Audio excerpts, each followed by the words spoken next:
This episode was brought to you by Nail It and Scale It, the world's leading fast growth program for business.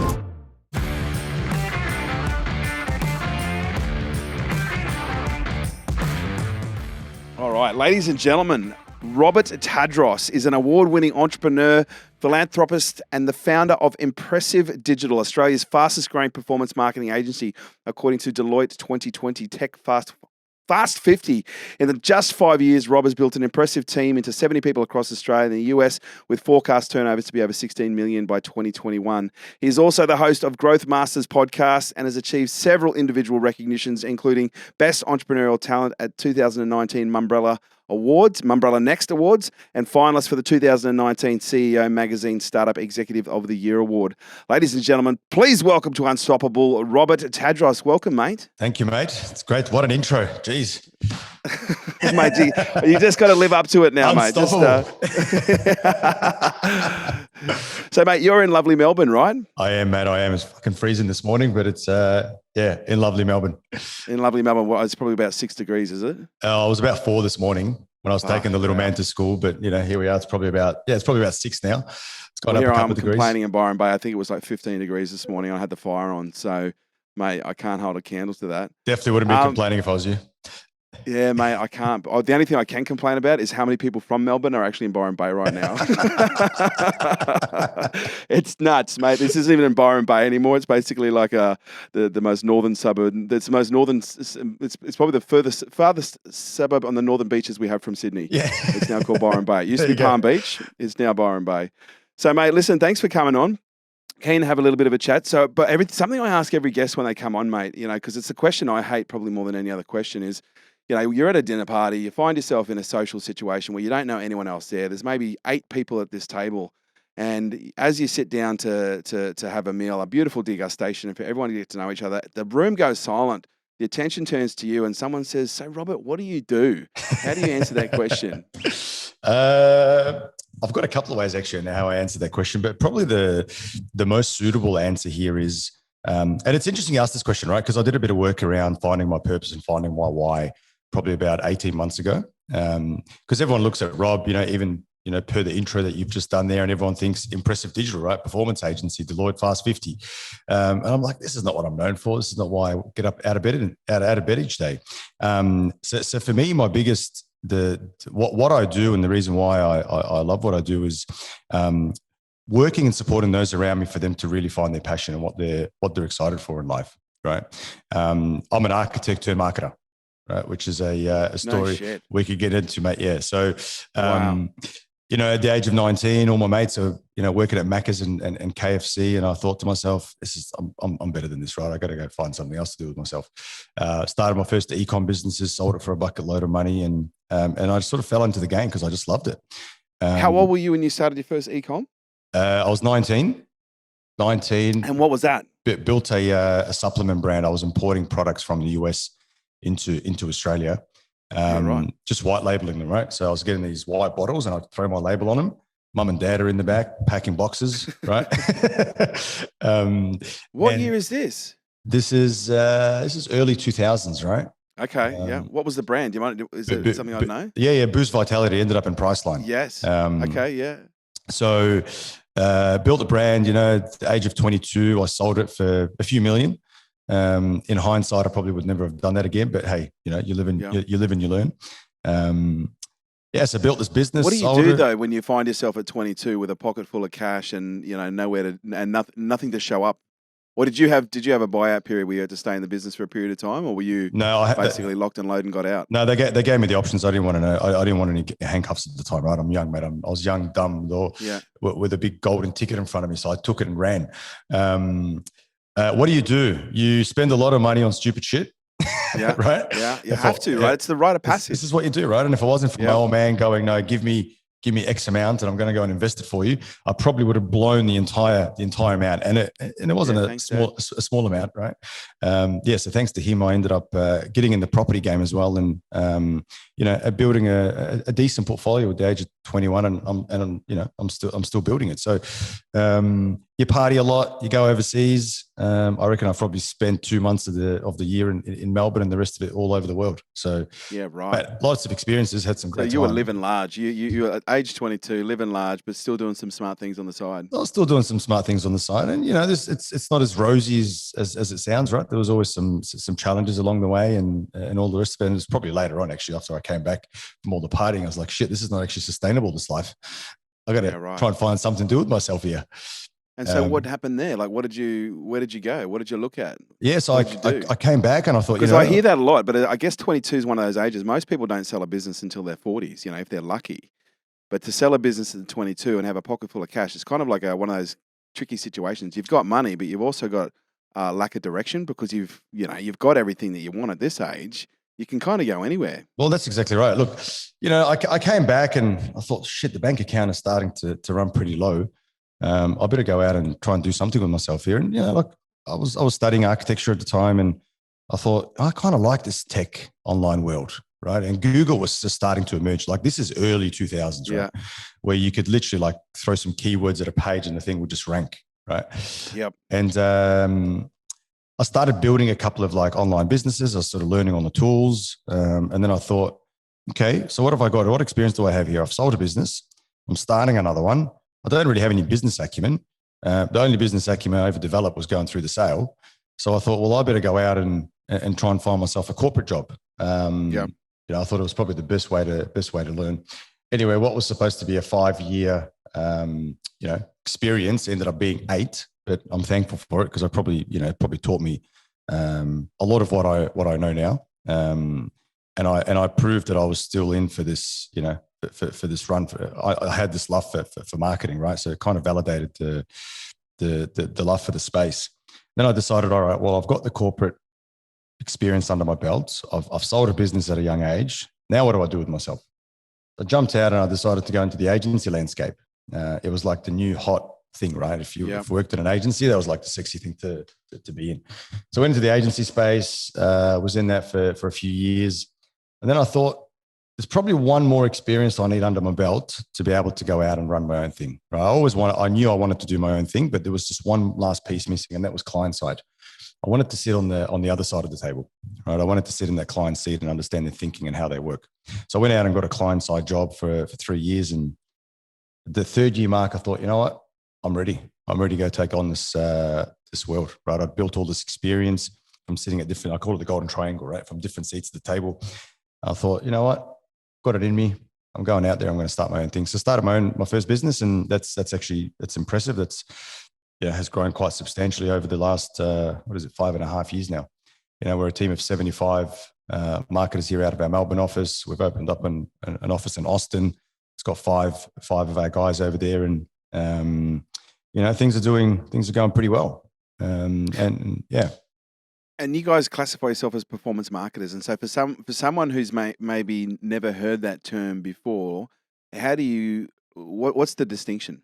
Yeah, look, I mean, there's, when you look at marketing and digital in more specifically digital, there's a lot of agencies, right? Every man and his dog these days is a fucking marketer, right?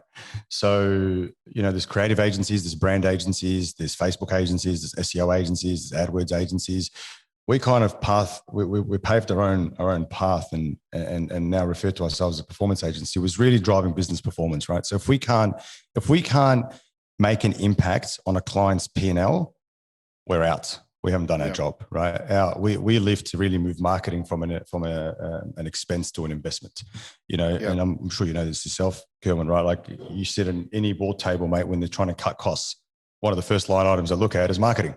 Yeah. Right. Because they don't see the value in it. If you're sitting there with a CFO, or it doesn't matter who it is on a C-suite, it's one of the first things that they look at. So, we exist basically to move it from that expense column straight into an investment, so that it doesn't even become a question. So to do that, you need to produce tangible results. Yeah. Right. And you need good strategy. So what's your approach? Like if you're going to work with a client and you're looking for, because I would assume, one of the first things you do when you work for a client is you want to get those numbers in the right column. And so strategically, like when you're working with a business, if you were to, give us a little bit of an insight into your mind, into your world, like what is one of the first things that you'll do with a company in order to produce low hanging fruits where you just go, you know what, I know this is a going to be a quick win and be able to prove to the customer that this is going to produce some results? Yeah, look, it's thinking strategically rather than tactically, right? And this is the Yep. biggest issue and challenge in the space is there's too many tactical agencies. Whereas, we've built this entrepreneurial talent within the business. Everybody thinks like business owners. We don't think like marketers. We think like business owners. So if I'm sitting here with Kerwin's got a challenge at the moment, and he needs more online sales, or he needs more leads, right? We zoom out. We go, okay, what's current state? Where is the business at right now, right? If it's doing, say, a couple of $1 million, he's got a sales team of a few people, he generated X amount of leads. We know the conversion rate out of, if we were to give him 10 leads, they convert at, say, 20%. Okay, so he's going to close 2 clients. Average client is worth X. It's just a formula, right? And we take that and then we go, all right, let's have a look at the market segment. How big is this market that we're trying to tap into right now? And it's a numbers game. To be very frank, right? We crunch some numbers and we go, okay, well, let's pull together a bit of a forecast. We know that the market side is X. We know that the current state is this. What's the gap that we're trying to close? Let's go out to market and let's look at these channels that are actually going to deliver the performance rather than channels that are going to produce fluff, right? Yeah. We don't like fluff. Fluff can be left to other agencies, with all due respect to brand and creative agencies, although it's very, very important. We don't play in that space. We play with brands that are, semi-established or about to come out of that establishment, maturity phase or growth phase. We grab all the assets, all the equity that they've built over time, and we turn that into pure performance. Okay. Right. And when you say channels, like what are some of the best performing channels that you're seeing right now? In what industries? Yeah, so that's one of the other things that we look at, right? Is we don't isolate one channel over the other. They all work together to produce an outcome, right? So we don't believe in this. Let's try and Facebook ads because it's cheap at the moment, and we should just go and throw all our money at it, or Google AdWords, or SEO, or programmatic, or any of those sort of media channels. We look at it as more of a holistic approach. We understand the customer journey, right? So if I'm going to engage with Unstoppable, what's my journey? Where do I start? Where do I end? We understand that road to success or that road to conversion. And our objective is to essentially figure out the vehicles that are going to get us there. And then subsequently figure out how much we're going to invest in each channel. So for instance, we might use social, right? Facebook, because it's cheap at the moment, right? And it probably will be for a little while still, to drive a lot of engagement to a particular piece of content or a particular post. But then leverage different channels after that once we've got the engagement to actually hook them into some sort of offer and get them into some sort of a lead funnel, right? If it's e-commerce, things are a little bit different, right? We use a stack of different services, different channels, be that Instagram or Facebook, or a little bit of programmatic, or a little bit of Google Shopping, a little bit of dynamic Google Ads, right? To get that overall conversion. So we don't necessarily work our thinking is not let's try and figure out what this channel can do. It's what are we actually trying to achieve? And if it's a lead or an inquiry, what's a qualified lead? And what is the business willing to pay for a qualified lead? And let's just say that's $200. So our job is to get as many qualified leads for $200. If it's a sale, right? Like, say your JB Hi-Fi and your average transactions, a couple of $100. Well, how are we going to ensure that the customer or the consumer is going to transact and make a purchase for $200 for a cost per acquisition of, say, $20? So our budget now becomes $20 to get that conversion. Yeah. Right? So it's a lot of data, a lot of analytics, a lot of segmentation to figure out which channels is the most desirable at that point in time when that consumer is about to make a purchase or the inquiry. So there's a lot of reverse engineering, I guess, rather than just let's go to Facebook and see what we can do. And so that first e-com business that you had, did you scale that with a team? Did you go to size? Mate, it was myself, my parents, and my brother. Yeah, right.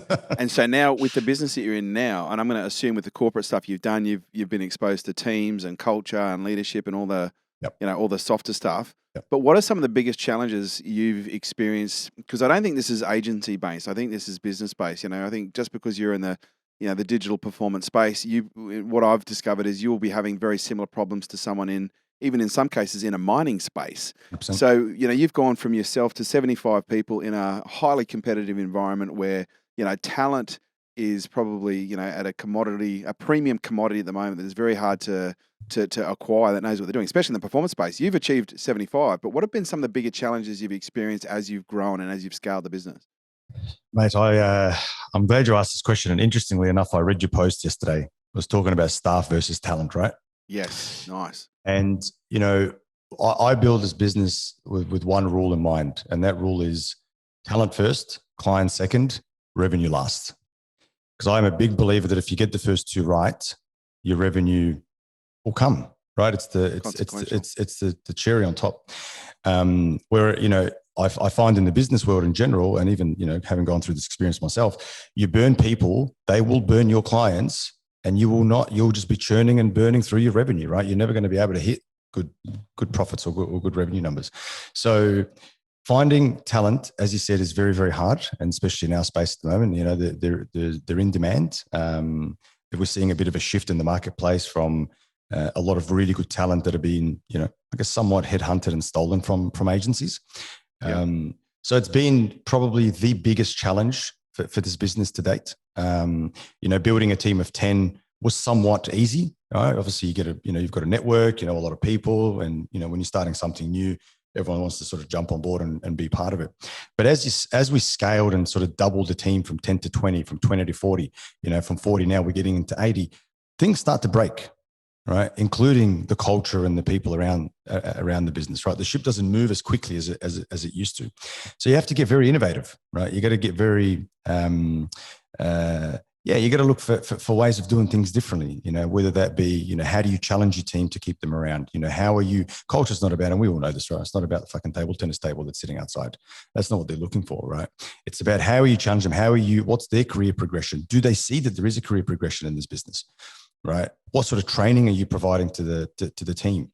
So one of the things that we've been working on and been developing over the years is like this impressive academy, where we actually curate a lot of content with our partners, be that Facebook or Google or HubSpot or anyone else that we sort of work with, to create really good content that we can bring and train our people on. Right? So it's like the impressive way of doing things.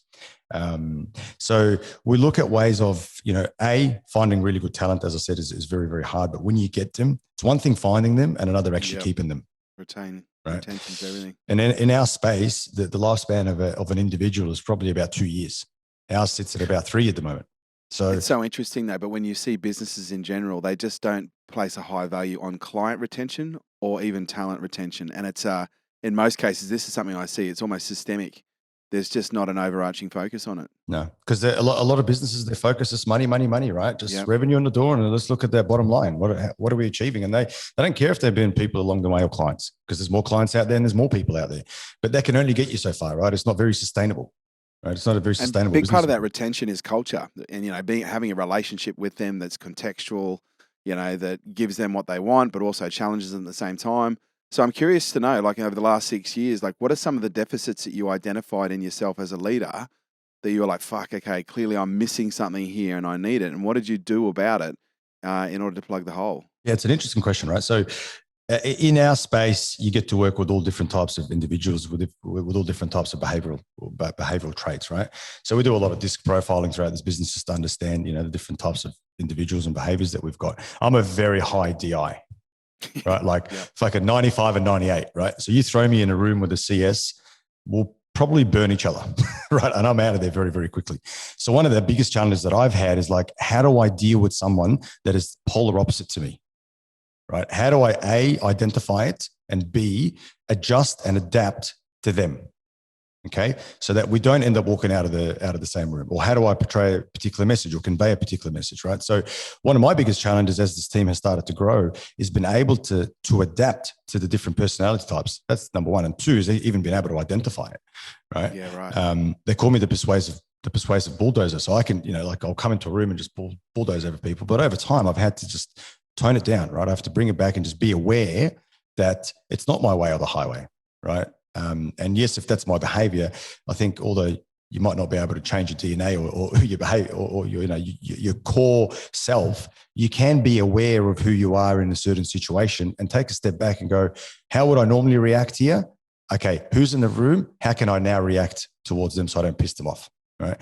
So that's been one of the biggest challenges, and I'm pretty vocal about it. I think as leaders, and I've seen this, time and time again, you can either go down, one or two paths, right? One is like, no, this is my way or the highway, or adapt and actually understand demographic and who you're dealing with. So everything can run pretty smoothly, right? Or learning how to communicate my way, or it's just there is no other way. Because this is one thing, and this is where, and I don't mean to sound arrogant in what I just said, although it could be perceived that way. I want to create a frame here. oftentimes, and I don't know about you, but some of the mistakes that I made earlier on was I tried to run the business like it was a bit of a democracy, where I wanted to give everyone a bit of a say. And then what I realized was I created a much bigger fucking problem for myself than I would have otherwise, because all of a sudden you have, a lot of people wanting to give input now. And I think there's a difference between input and decision making. Yes. And for me, I've learnt to give my team, as an example, an enormous amount of rope when it comes to their input. But when it comes to the bigger decisions, I think democracy is overrated in a business, because at the end of the day, the buck stops with you, right? The buck stops with the owner. 100%. Look, at the end of the day, every decision I make influences 75 people, right? And their families. Yeah. So, when you have too many chefs in the kitchen, that's not necessarily a good thing. I'm all for ideas and opinions, but at the end of the day, I'm calling the shots. Right. Yes. And you're right. I mean, that's probably one of the biggest fuck ups I've made as well, is giving too many, being a bit lenient, I guess, and just, listening to too many opinions and letting that influence my decision versus, going with my gut or what I believe is the right and sensible thing to do. So I totally agree with you on that one. And I think, I'll look around and, within my network and a lot of the leaders that I speak to, there are some that are still operating in that manner.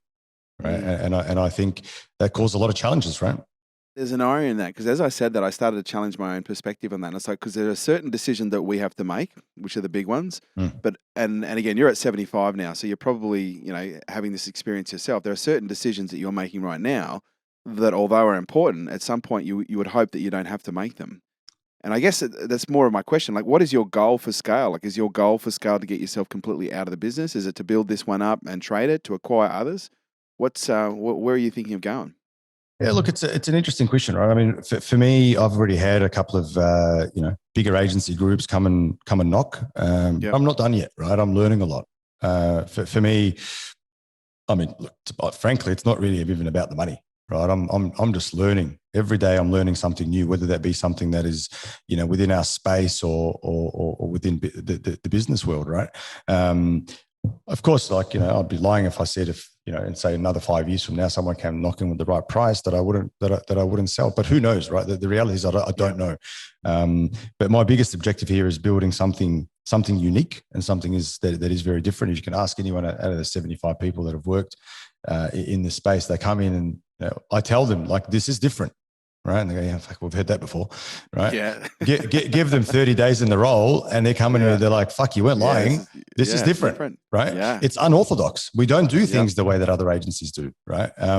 So it is a very different environment in here. And I would like to think that, the success here, I mean, at the end of the day, I'm blessed with the people that are around me. Right. I haven't done this on my own. There's nowhere near it. So end goal, I mean, I've just appointed a general manager. Right. And nice work. That was a fucking tough decision. Yeah. A very tough decision. Right. This is my baby. I see business as my baby. Right. Like, I've built this thing as 5.5 years, like 5.5-year-old baby, and I'm about to hand it over to someone else. Right. It's like sending your kid to the first day at school. Right. That wasn't an easy thing to do. Right. And I'm finding my rhythm. Right. I'm finding out how to slowly let go of certain things and letting go of certain decisions. And I think for me, that's the next phase of learning, right? Is being able to identify the fact that, it's time to give it to someone else to lead, and under their leadership that they'll get it to the next stage. Now, what does that allow me to do? It frees up a lot of my time, right? I've got my finger, as you sort of do, and in a few pies and a few different investments and a couple of different startups. Again, in a completely different space. So it allows me to learn, right? I want to go and try another business and see what I can do there, right? And sort of learn along the way. Have you got family, mate? You married, kids? Yeah, I'm married with a kid, and I've got another one. Wife's pregnant at the moment. So, happy days. How old is your child? He's 3.5. Boy or girl? Boy. And how's that affected you? Has that changed you much? It changed me completely. When before Matteo came into this world, it was all about, Jess and Rob. We were just, that's the reason why we existed. Just let's have fun along the way, and do our thing and, try and get the best out of life. And that kid entered the world, and it was like, fucking everything changed. My perspective changed completely. Now it was all about, him. And it's like, how can I develop this kid and give him the best, not necessarily the best things that, money can buy, but like the best experiences in life, or like, how do I obviously, coming from from Alexandria in Egypt, things are not as rosy as they are in this country. So, for me, it was all about, I want this kid to learn as much as he can. Nothing's ever going to come easy. Doesn't matter how much money daddy's got or how much money anybody else is in the family's got. He's got to learn, right? He will have a job. He will go out there and understand what the real world is like. So it's starting that from a young age. So it gave me just a completely different view on life, right? It's not like I belong now. I live on this planet for him and for everything else that I'm doing around him, right? Have you seen any correlations between parenting and leadership? 100%. Yeah. Huge correlations. In fact, and I'm sure that my guys will probably end up listening to this. It's like, I've got 75 children out there at the moment. And I mean that. It's like an adult daycare center sometimes, right? Correct. It is, right? And funny you say that because I talk about that a lot. And I don't necessarily mean that in a bad way, but, at the end of the day, there's a lot of similarities between the two. Well, let's be honest. Most people, even over the age of 15, are just children in adults' bodies. Correct. And when you put 75 of them in a room together, you get dynamics that are playing out. Correct. That often embody, where people can be at. And I'm the same. Like I just think that's a human thing. But it does require a level of management. And if the only saving grace we get is to make it a little funny, that's okay. So you were born in Egypt. How old were you when you came over? I was 10. We landed on my 10th birthday. No shit. And so where in Egypt were you born? Alexandria. And so tell us about that. Look, Alexandria's a little bit different. I went back in 2008. It's very different from what I remember. And the place has turned into a bit of a zoo now. But what do you remember, like when you were there? Mate, Alexandria's a very multicultural city, right? There's a lot of Greeks, a lot of Italians, a lot of Europeans actually went to Alexandria. So it was a bit of a, it's on the Mediterranean. It's a big port. For God's sake, it was founded by Alexander the Great, right? So it was a very multicultural city. And I was under the French colony. So I went to a French school, so my first language was French. Second language was English, and then my third language was Arabic, and even that wasn't even compulsory. So if I wasn't speaking a little bit of Arabic at home, I probably pretty much forgotten it all. So it was very interesting. I guess dynamics and culture growing up in such a, what I would probably say a very unique city around the world.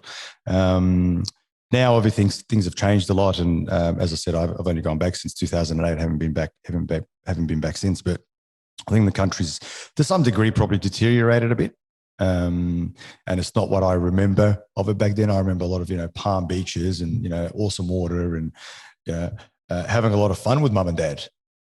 When I was at a very young age, and even at schooling, like going to a French school, the French are a little bit different, right? So even that was quite interesting. And I'll never forget, when I first came over, I will say the curriculum in Egypt and a lot of those, that part of the world is very, very, very high, right? So here I am at 10 years old, I'm coming into school, I was learning algebra at 10, right? And I remember walking into school and like, they're giving me homework. I'm like, what the fuck is this? I thought they were making fun of me, right? It's foreign. Like they're giving me stuff that I learned probably when I was like 7 years old, right? And I would go home and I'd cry to mum and dad. I'm like, they're fucking making fun of me. Like, look at the shit they're giving me. And consequently, like I got moved up a year, right? Right. Because I made a big fuss about it. So look, I think, that part of the world is very different to here in Australia. So when your parents moved out, what were their jobs? Were they... Mum's a pharmacist, dad's an accountant, right. Typical middle class sort of family. And what the main reason they left was, over there, and if you've got two sons, one of them has to go to the army when they turn 18, right? Yeah, right. Dad is one of 5 boys, and he was like, fuck that, I'm not letting my son's definitely not going to the army. So they got out and and here we are. So they moved really to give us a bit of life, and really for my brother and I'm forever thankful for that, right? But it's interesting how that played out, because pharmacist, chemist, you started off as an architect. So you came out of school and went into, did you complete your degree for architecture? 6 years in, I had 1 year to go and I left. No shit. I was like, this is not for me. That's I'll tell you why, right? I fucking tried to go get a job and at an architect firm, and the guy was offering me 40 grand. Like, for fuck's sake, I've just, I've sold a business for millions over here. And I thought to myself, you're going to give me 40 grand? I think I'm better than that. yeah, so I left and just continued with my path, and I don't regret any of it. In fact, here and there, I still dabble a little bit with, designing houses or, influencing. Well, I was going to say, you've probably got a property bent, I'm going to assume, so you probably get to use it in your own way. Correct. Yeah, correct. But, coming from an Egyptian family, or like, as I said, that part of the world, it's like you needed that fucking certificate on the wall, right? Otherwise, you're nothing, right? And that's the culture, right? That's just the way that it is. But they got over that very quickly. Yeah, nice. And you've just moved into new offices, so this is pretty exciting. Yeah, very exciting. So we've moved 3 or 4. This is our 4th office in 5 years. Nice. Yeah, substantial growth, and subsequently you need a bit of space and a bigger space. So the team are very, very excited. This is our new chapter, basically, and it's got plenty of room to grow, and a recording studio next door. Mate, that's phenomenal. Everybody needs a recording studio. 100%. Mate, best piece of advice that you've ever received? Best piece of advice I've ever received. Or the best piece of advice you'd give to someone in business, to someone in life, to someone who's clearly going somewhere. Yep. But, they maybe got their own set of circumstances that are either supporting them or preventing them right now. Yep. But, something that you've drawn upon from time to time. And I don't know, maybe there's an ethos that's run through your life. Yeah, probably the most common piece of advice, or the most common topic I talk about, is just go for it, right? I hate people that sit there and analysis by paralysis, right? You will analyze till the cows come home, and guess what? Someone else is sitting in probably another room thinking of the same idea and has already launched and taken off, right? Just get into it. Just jump straight in the deep end, and you'll figure it out as you go, right? There's only so much preparing and strategy that you can do to a certain point where you go, okay, enough's enough. You're not going to fucking perfect it. So just get into it and figure it out as you go. That's always been my ethos on how I've operated. And it's worked. So, and I tell the same thing to, people that I mentor or speak to, is like, are you at a point where you feel comfortable enough to just jump in and give it a crack? Yep. Go. Stop fucking thinking about it. Stop analyzing. Just do it. Fantastic, mate. I've really enjoyed the conversation today, and I'm kind of excited because we get to continue the conversation in a little bit when we have a chat for your podcast. But mate, where can people find out more about you? You've got your own podcast. You've got Impressive. Where can they find you, mate? Yeah, mate. So Growth Masters is the podcast. You can find us on iTunes. Find me on LinkedIn. I'm pretty active on LinkedIn. So Robert Tadros. If you throw my name in, you'll be able to find me pretty quickly. Probably the only other channels where I'm a little bit active now is Instagram. Once again, throw my name in and you'll be able to find it. Alternatively, you can always get me on email. So it's robert@impressive.com.au. Fantastic, Robert. Mate, thank you so much for your time. Pleasure, mate. It's been great to be on the show.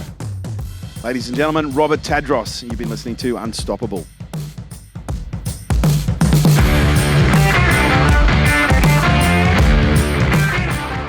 This episode is brought to you by Nail It and Scale It, the world's leading fast growth program for businesses. If you have ever wanted to grow your business faster than what you can right now, if you need to make more revenue, if you need more leads, if you need more clients, if you need to know how to plan your business in a strategic way in order to hit big goals, if you need to learn how to scale your business and grow your team and your business so that you have more freedom, then this program is for you. Imagine 3 days immersed with me where we cover all aspects of business, but we do it from an immersive but also an execution standpoint. We execute every step of the way, and we're looking at 5 key areas. We're looking at your psychology, we're looking at your marketing, your sales, your leadership, and we're looking at your planning and how we integrate these 5 key areas to grow your business and your brand quickly. So if you'd like to find out more information, kerwinray.com.